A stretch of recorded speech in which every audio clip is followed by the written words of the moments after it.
La Ribagorza se encuentra en la parte nororiental de la provincia de Huesca.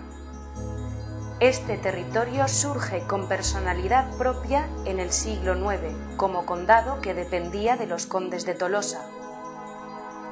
Se situaba entre las cuencas del Ésera y del Noguera Ribagorzana.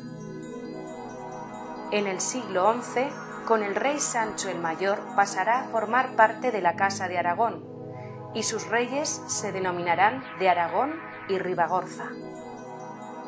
Los principales centros urbanos son Graus y Benabarre en Aragón y Pont de Suert en Cataluña.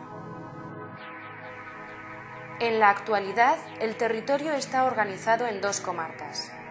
La mayor parte entre el Ésera y el Isábena en Aragón, en la zona nororiental de la provincia de Huesca.